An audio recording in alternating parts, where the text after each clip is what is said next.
What happens when fame attracts the wrong shadow? Rebecca Schaeffer's rise seemed effortless. A gifted young actress from Oregon, she moved to Los Angeles with quiet determination. Her warmth, intelligence, and striking screen presence drew instant attention. She quickly found work in modeling, commercials, and print campaigns. Her enthusiasm, discipline, and professionalism impressed everyone she met.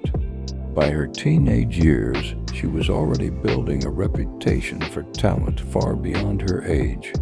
Her breakthrough came in 1986 when she landed a starring role as Patty Russell in My Sister Sam.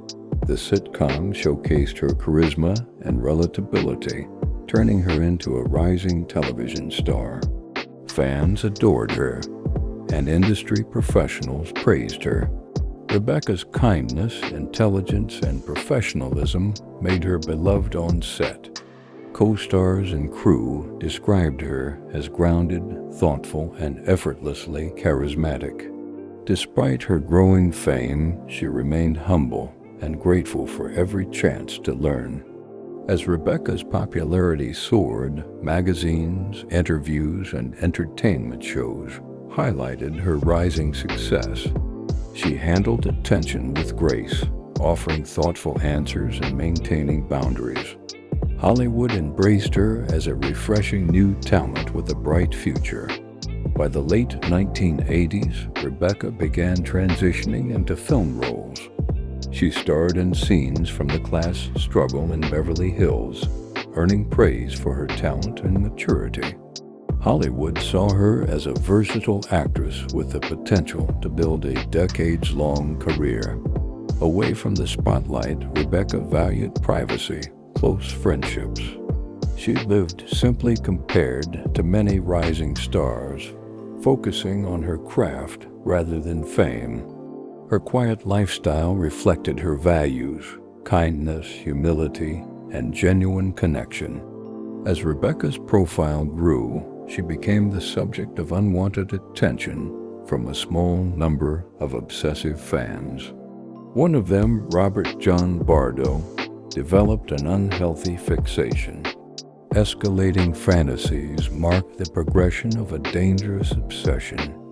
Bardo repeatedly attempted to meet Rebecca, sending gifts and letters that grew increasingly personal. Security teams warned him. He traveled to Los Angeles twice before 1989, each visit driven by delusional beliefs that he shared a personal connection with her.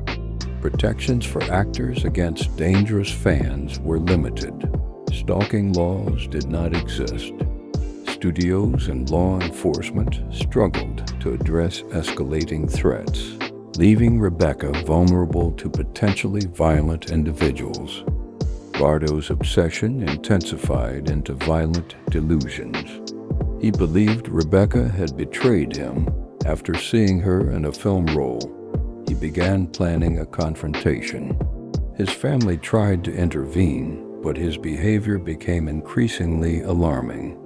On July 17, 1989, Bardo traveled to Los Angeles with a renewed fixation. He carried letters, photos, and disturbing intentions. His plan was simple but deadly. Confront Rebecca at her home, convinced she would respond to him personally. That morning, Rebecca prepared for an audition for The Godfather Part 3. She was hopeful and excited about the opportunity.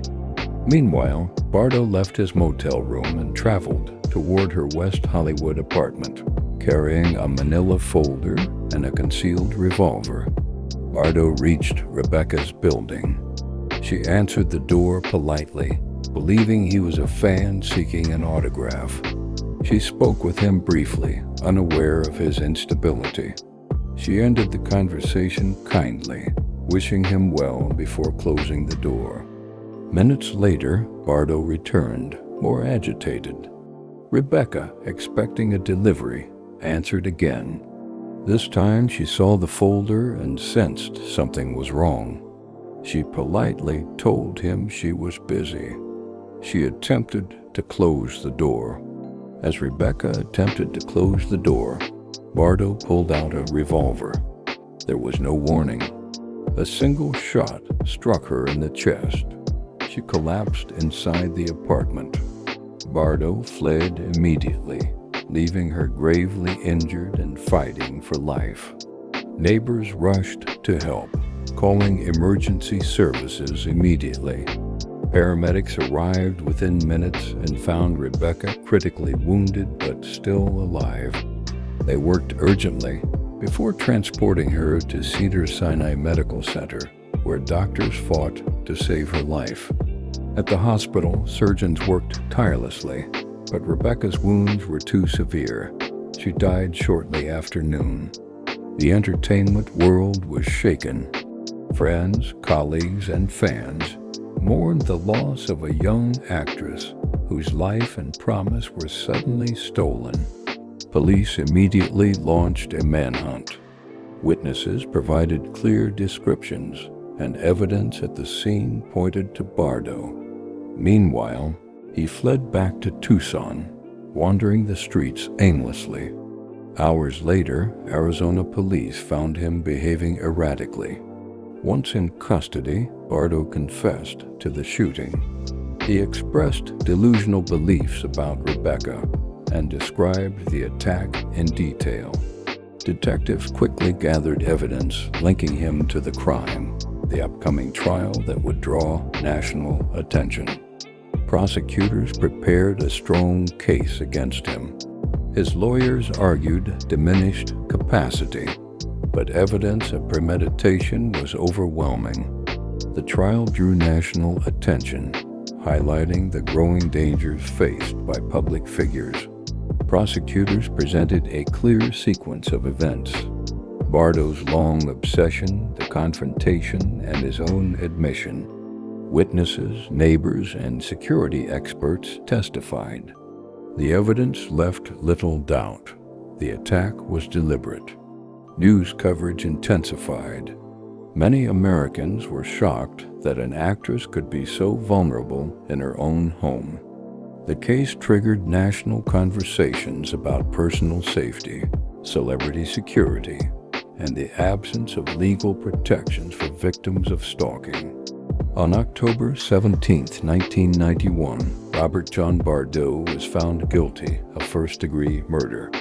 The verdict reflected the severity of his actions and the overwhelming evidence. The courtroom was silent as the judge delivered the ruling. Bardo was sentenced to life in prison without the possibility of parole. His imprisonment ensured he would never again pose a threat. For many, the sentence brought a measure of justice, though it could never repair the loss of Rebecca's life and potential. Rebecca's death sparked national outrage and led directly to the creation of stronger anti-stalking laws. California passed the first modern stalking statute in 1990, with other states following. Her case highlighted the urgent need for legal protection. Studios and agencies strengthened security procedures, improving protection for actors. Background checks and threat assessment teams became standard. Rebecca's case served as a catalyst for new measures designed to prevent similar tragedies. Friends, colleagues, and fans continued to honor Rebecca's memory.